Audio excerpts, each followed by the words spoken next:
हाँ दोस्तों, welcome to DAP class free education में आपका स्वागत है। और हम राकेश गोस्वामी सर की जो नीली वाली बुक है, इसका जो है कि 32 एमसीक्यू लेके आए हैं, जो कि आपका वेस्टर्न आर्ट से जो रिलेटेड प्रश्न है और ये बहुत महत्वपूर्ण है। इन प्रश्नों का आप करिए और करके जो है यहाँ से बेस्ट रिजल्ट लेके जाइए।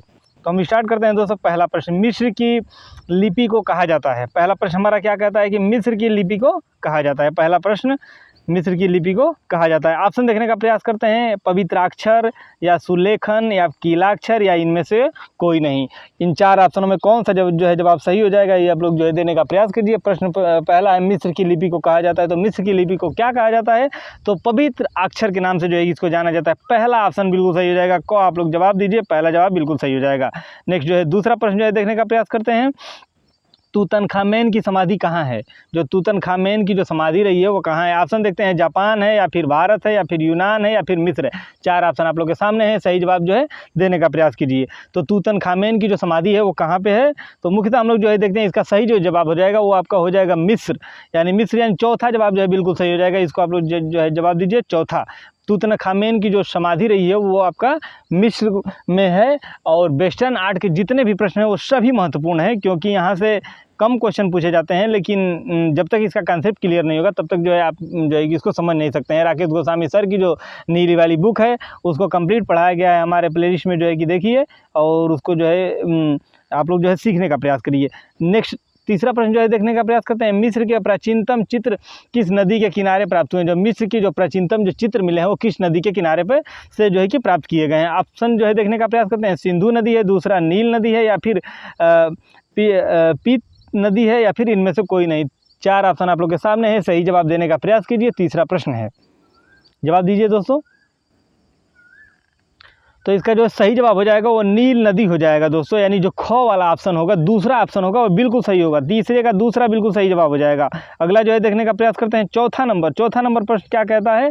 सम्राट जोसर के काल को कहा जाता है। जो सम्राट जो जोसर के काल, जो जोसर का जो कालक्रम था, उस काल को और किस नाम से जो है जाना जाता है? ये हमारा प्रश्न है। देखते हैं ऑप्शन क्या क्या है, पिरामिडों का युग, या फिर संगीतों का स्वर्ण युग, या फिर मस्ताब का युग, या फिर इनमें से कोई नहीं। चार ऑप्शन आप लोग के सामने है, बताइए जो जोसर रहे हैं, सम्राट जोसर, उनके युग को और किस नाम से जो है जाना जाता है? चौथा नंबर प्रश्न है, सही जवाब देने का प्रयास करेंगे।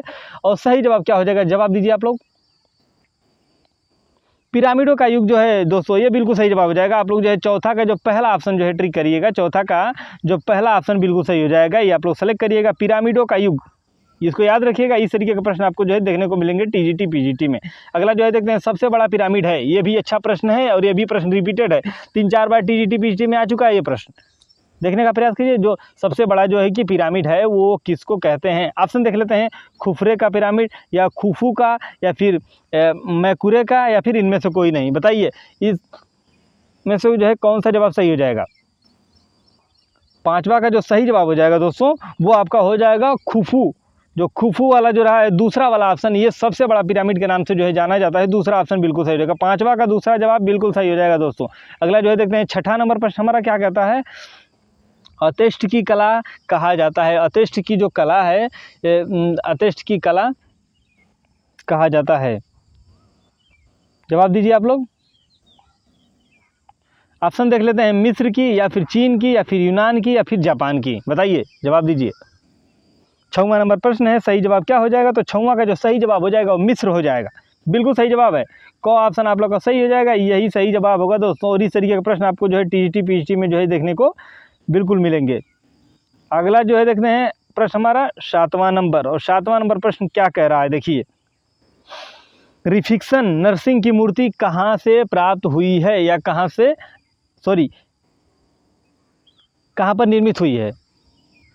ये हमारा प्रश्न है। रिफिक्सन नरसिंह की जो मूर्ति है वो कहाँ पर निर्मित हुई है? देखते हैं, मिस्र में निर्मित हुई है, या फिर न्यूयॉर्क में, या फिर ब्राज़ील में, या फिर ग्रीक में। बताइए, जवाब दीजिए।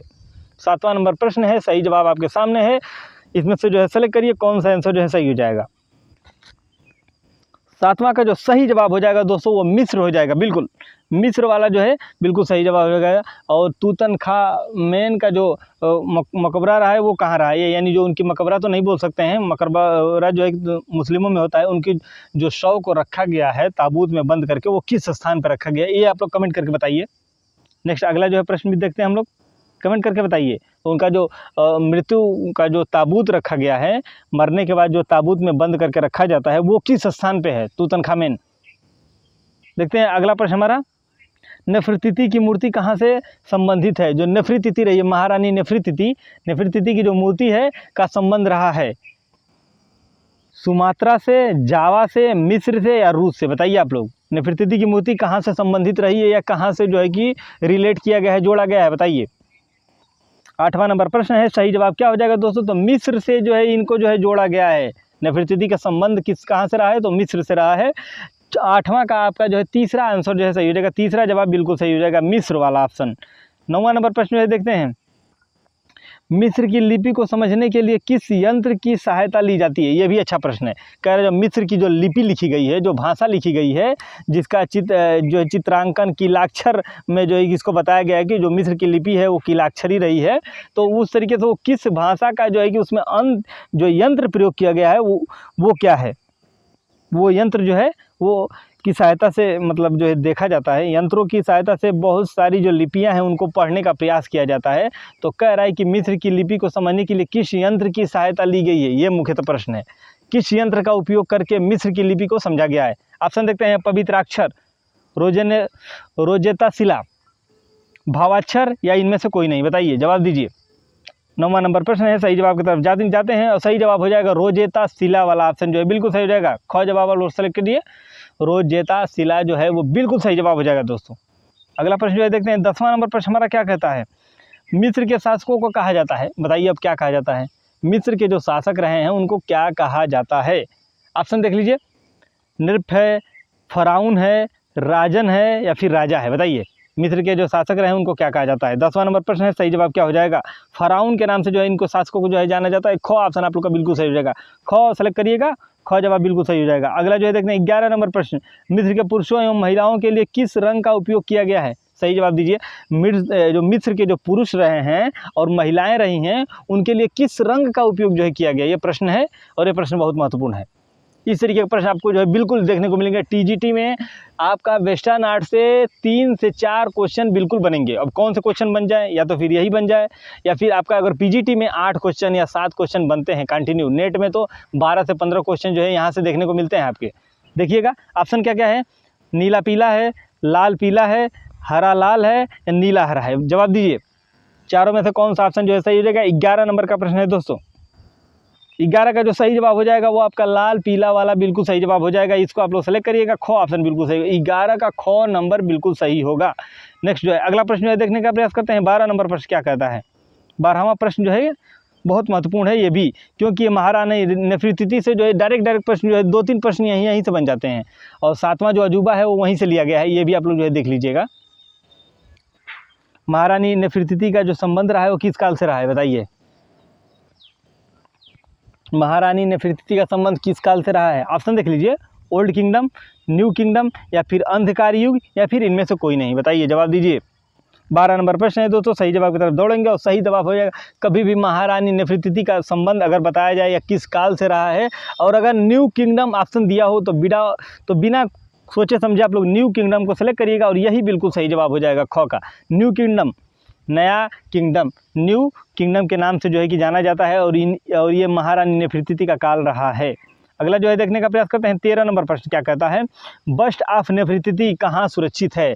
बस्ट ऑफ नेफरतिति है वो कहाँ सुरक्षित, यानी जो महारानी नेफरतिति का जो बक्ष है, जो वक्ष वाला भाग रहा है, सीना वाला भाग रहा है, वो कहाँ सुरक्षित रहा है दोस्तों? ये है बर्लिन में या फिर रूस में या फिर यूएसए में या फिर जापान में? बताइए, जवाब दीजिए। 13 नंबर का प्रश्न है, सही जवाब की तरफ दौड़ेंगे और सही जवाब क्या हो जाएगा?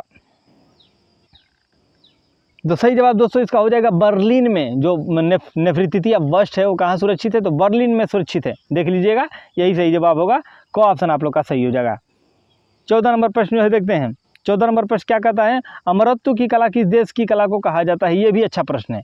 अमरत्व की जो कला है वो किस देश की कला है? बताइए, यूनान है या फिर मेसोपोटामिया है या फिर यूएसए है या फिर मिस्र है? बताइए। 14 नंबर प्रश्न है, सही जवाब क्या हो जाएगा दोस्तों? 14 का जो सही जवाब हो जाएगा, अमरत्व की कला किस देश की कला है? तो मिस्र की कला है, बिल्कुल सही जवाब यही होगा, मिस्र की कला वाला बिल्कुल सही जवाब हो जाएगा। चौथा ऑप्शन सेलेक्ट करिएगा, 14 का चौथा सही होगा। 15 नंबर प्रश्न, 15 नंबर प्रश्न क्या कहता है, जिगूरत कहा जाता है, जिगूरत किसे कहा जाता है बताइए। मस्जिद को कहा जाता है, चर्च को कहा जाता है, सीढ़ीदार मंदिर को कहा जाता है, या कोई नहीं, बताइए इन चारों में से कौन सा जवाब जो है सही हो जाएगा। जिगूरत किसे कहा जाता है। 15 नंबर प्रश्न है दोस्तों। अब 15 का जो सीढ़ीदार मंदिर को कहा जाता है जिगूरत, ये आप लोग याद रखिएगा। 15 का तीसरा ऑप्शन यानी 15 का गो ऑप्शन बिल्कुल सही होगा, याद रखिएगा।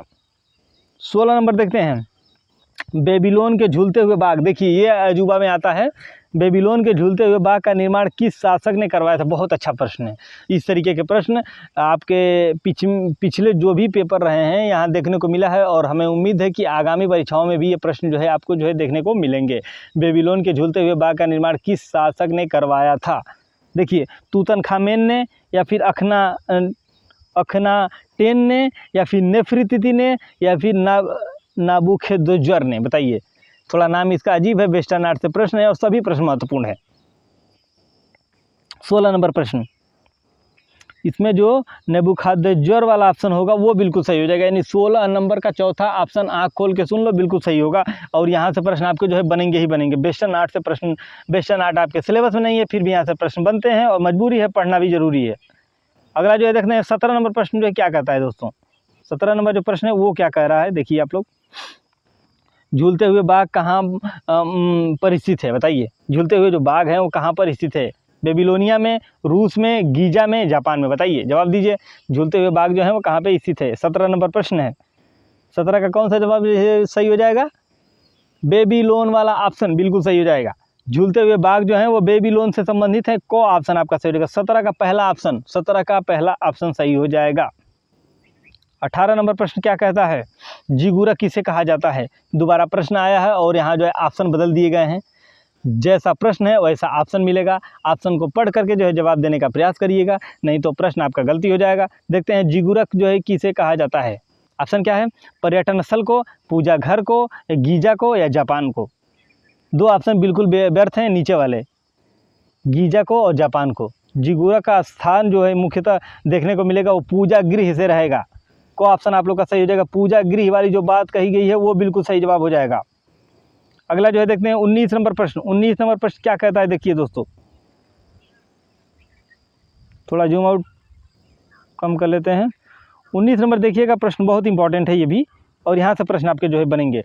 दजला व फरात नदियों के बीच कौन सी सभ्यता विकसित हुई है। ये अच्छा प्रश्न है। दजला और फरात नदियों के बीच की जो सभ्यता की बात की गई है, और ये कौन सी सभ्यता विकसित हुई है। देखिएगा ऑप्शन, मिस्र में है, या फिर यूनान में है, या फिर मेसोपोटामिया, या फिर चीन में है, बताइए जवाब दीजिए।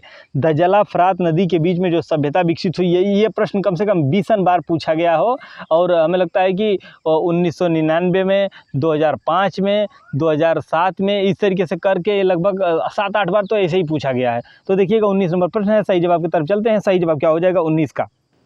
19 का जो सही जवाब हो जाएगा मेसोपोटामिया वाला ऑप्शन बिल्कुल सही हो जाएगा दोस्तों। गो ऑप्शन आप लोग सेलेक्ट करिएगा, यही सही जवाब होगा। 20 नंबर प्रश्न क्या कहता है, देखिए 20वां नंबर प्रश्न हमारा क्या कहता है। देखिए, कुम्हार के चाक का प्रयोग सर्वप्रथम हुआ है।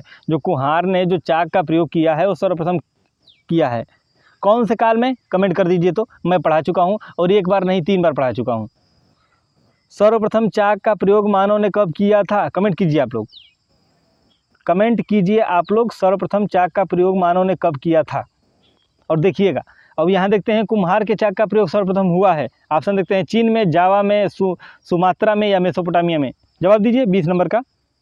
20 का जो सही जवाब हो जाएगा मेसोपोटामिया। दोस्तों आप लोग कमेंट करने में इतना टाइम क्यों लगाते हैं, कमेंट करते रहिए और आगे बढ़ते रहिए। प्रश्नों के जो भी प्रश्न हैं इनके जो है जवाब देते रहिए, बिल्कुल सही है।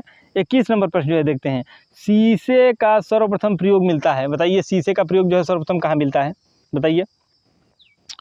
रूस में, मिस्र में, मेसोपोटामिया में, यूएसए में। जवाब दीजिए। शीशे का सर्वप्रथम प्रयोग मिलता है, कहाँ मिलता है। शीशे का सर्वप्रथम प्रयोग देखने को मिलता है कहाँ पर। आसान प्रश्न है। मेसोपोटामिया सही हो जाएगा, बिल्कुल। गो ऑप्शन आप लोग का सही हो जाएगा। 21 नंबर का गो जो जवाब है वो बिल्कुल सही हो जाएगा। 22 नंबर जो है प्रश्न जो देखते हैं, 22 का क्या होगा। क्रीटन माइसियम कला किस युग से संबंधित है। जो क्रीटन माइसियम रहा है वो किस युग से संबंधित रहा है। कांस्ययुगनी, लोहयुगनी, ताम्रयुगनी, इनमें से कोई नहीं, बताइए। 22 नंबर प्रश्न है, सही जवाब क्या हो जाएगा। 22 का जो सही जवाब हो जाएगा दोस्तों, ये आपका क्रीटन माइसियम जो काल रहा है, किसका संबंध रहा है किससे, तो आपका काशयुगिनी हो जाएगा। बिल्कुल क वाला ऑप्शन बिल्कुल सही हो जाएगा, काशयुगिनी वाला ऑप्शन बिल्कुल सही हो जाएगा। क सेलेक्ट करिएगा, 22 का क आंसर सही हो जाएगा, पहला आंसर जो है बिल्कुल सही हो जाएगा, काशयुगिनी। लेखन पद्धति का विकास सर्वप्रथम कहाँ के निवासियों के द्वारा जो है किया गया, थोड़ा इसको नीचे करते हैं। लेखन पद्धति का जो विकास है कहाँ के निवासियों ने किया है, अच्छा प्रश्न है, कहाँ के निवासियों द्वारा किया गया है, यूनान, मिस्र, सुमेर, चीन, बताइए। लेखन पद्धति का विकास सर्वप्रथम कहाँ के निवासियों ने किया है, बताइए। 23 नंबर सुमेर, तीसरा जवाब बिल्कुल सही हो जाएगा, सुमेर वाला ऑप्शन बिल्कुल सही हो जाएगा। 24 नंबर प्रश्न की तरफ चलते हैं। लोमासस किस सभ्यता में अंकित है, लोमासस रहा है वो किस सभ्यता में अंकित है, बताइए, जवाब दीजिए। लोमासस है वो किस सभ्यता में अंकित है दोस्तों, चीन में, मिस्र में, ग्रीक में, मेसोपोटामिया में, बताइए इसका कौन सा आंसर जो है सही हो जाएगा, बताइए आप लोग। लोमासस वाला 24 नंबर प्रश्न, मेसोपोटामिया वाला बिल्कुल सही जवाब हो जाएगा। चौथा ऑप्शन सेलेक्ट करिए, चौथा बिल्कुल सही जवाब होगा दोस्तों। अगला जो है देखते हैं 5वां नंबर हमारा प्रश्न क्या कहता है। 5वां बहुत महत्वपूर्ण है, सिलेंडर सील का संबंध पूछा है ना, सिलेंडर सील का संबंध किस काल से, हाँ ये भी प्रश्न कई बार आ चुका है, कई बार मैक्सिमम। सिलेंडर सील का संबंध किस काल से है, मेसोपोटामिया से है, माइसीलियम से है, या फिर आसीरिया से है, या इनमें से कोई नहीं, माइसीनियम से है, बताइए। 25 का मेसोपोटामिया वाला बिल्कुल सही हो जाएगा, को आप लोग सही जवाब दीजिए दोस्तों। 25 का को ऑप्शन बिल्कुल सही हो जाएगा। अगला जो है देखते हैं 26 नंबर। 26 नंबर पर हमारा क्या कहता है, मानव मुख के साथ पंख धारण किए सांड चित्रण किस काल से जो है संबंधित है, ये भी इंपॉर्टेंट है। और ये आपका टीजीटी 2023 में जो 23 का वो हुआ था आपका बीपीएससी का जो एस्टेट हुआ था, प्री एग्ज़ाम एस्टेट के नाम से जो होता है, उसमें जो है कि ये पूछा गया है। आप लोग जो है देखिएगा, ये सवाल नंबर 16वां या 17वां जो है कि क्वेश्चन नंबर रहा है, आप लोग जो है देख सकते हैं, देखिएगा। मानव के मुख के साथ पंख धारण किए सांड का चित्रण किस काल में हुआ है, मुख के साथ जो है कि पंख का जो है धारण किया गया, वो किस काल का है, देखिए। क्रीट का है, या माइसियम का है, या फिर असीरिया का है, या इनमें से कोई नहीं, बताइए। 26 नंबर प्रश्न है, सही जवाब की तरफ चलते हैं। 26 का कौन सा जवाब जो है सही हो जाएगा, तो असीरिया वाला बिल्कुल सही जवाब हो जाएगा, असीरिया बिल्कुल सही जो है कि जवाब है, और यही सही हो जाएगा सबका। 26 का गो ऑप्शन बिल्कुल सही हो जाएगा, इसको आप लोग सेलेक्ट करिएगा। अगला प्रश्न जो है देखते हैं 27 नंबर। बुल जस्पर नामक भित्ति चित्र प्राप्त है, बुल जस्पर नामक भित्ति चित्र प्राप्त है, ऑप्शन जो देख लेते हैं, नासोम मिनोन से, गीजा से, त्रायनागर से, मिस्र से, बताइएगा। 27 नंबर का प्रश्न है, सही जवाब क्या हो जाएगा दोस्तों, 27 का सही जवाब बिल्कुल पहला ऑप्शन बिल्कुल सही हो जाएगा, क वाला ऑप्शन बिल्कुल सही हो जाएगा, इसी को आप लोग सेलेक्ट करिएगा, ये सही जवाब होगा। 28 नंबर जो है देखते हैं क्या है, होमर द्वारा रचित पुस्तक है, बताइए होमर द्वारा जो रचित पुस्तक है कौन सी रही है, इलियड रही है, या फिर मृतकों की पुस्तक रही है, या फिर डिवाइन कॉमेडी, या फिर कोई नहीं। 28 नंबर प्रश्न है, सही जवाब की तरफ चलते हैं। 28 का जो सही जवाब हो जाएगा वो इलियड हो जाएगा दोस्तों, इलियड बिल्कुल सही जवाब हो जाएगा। नेक्स्ट जो है 29 नंबर प्रश्न जो है देखते हैं। 29 नंबर प्रश्न क्या कहता है, मेसोपोटामिया का इतिहास किसने लिखा है, ये भी इंपॉर्टेंट है, ये बिल्कुल इंपॉर्टेंट है। मेसोपोटामिया का जो इतिहास है वो किसने लिखा है दोस्तों, होमर ने, या फिर बोरोसुस ने, या हेनरी रालिंगसन ने, या फिर इनमें से कोई नहीं, बताइए। 29 नंबर प्रश्न है, सही जवाब की तरफ दौड़िए और सही जवाब जो है कि आप लोग दीजिए। इसका जवाब मैं नहीं दूंगा, आप ही लोग देंगे, इसका जवाब मैं बिल्कुल नहीं दूंगा, आप लोग जी जो है कि कमेंट बॉक्स में जो है इसका जवाब दीजिएगा दोस्तों। ये बहुत अच्छा प्रश्न है और हम चाहते हैं कि इसका जवाब आप लोग जो है दीजिएगा। 30 नंबर प्रश्न जो है देखते हैं, विश्व में वर्णमाला का प्रयोग सर्वप्रथम हुआ है, विश्व में वर्णमाला का प्रयोग सर्वप्रथम हुआ है, बोरोसो में, फिनिशिया में, त्रायनगर में, या मिस्र में, बताइए। 30 नंबर प्रश्न है, सही जवाब क्या हो जाएगा, 30 का जो सही जवाब हो जाएगा वो फिनिशिया में हो जाएगा, ख ऑप्शन आप लोग का सही हो जाएगा, ख फिनिशिया, ख बिल्कुल सही जवाब हो। 31 नंबर प्रश्न जो है देखते हैं, 31 नंबर प्रश्न क्या कहता है दोस्तों, 31 नंबर, मिस्र की प्रथम भवन निर्माण कला कितनी पुरानी है, मिस्र की जो प्रथम भवन निर्माण कला है वो कितनी पुरानी है,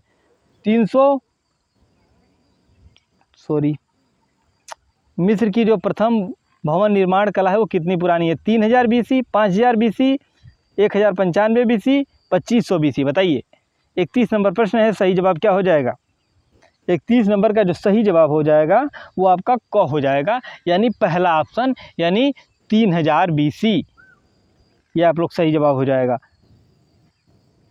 बाकी प्रश्न आपके जो है यहीं समाप्त होते हैं। बाकी आप लोग 31 नंबर तक प्रश्न जो है करिएगा, और नेक्स्ट टाइम में जो है कि अगला जो है अभी पूरा वेस्टर्न आर्ट चलेगा। एक बार हम वेस्टर्न आर्ट को फास्ट वे में रिवाइज कराएंगे, दोबारा इसके जितने भी क्वेश्चन हैं उन सबको जो है एक बार डिस्कस करके जो है डील किया जाएगा। बाकी आप लोग क्लास से जो है देखती रहिए, और इसी के साथ जो है दोस्तों क्लास को समाप्त करते हैं। और आप सभी लोग का वेलकम होगा।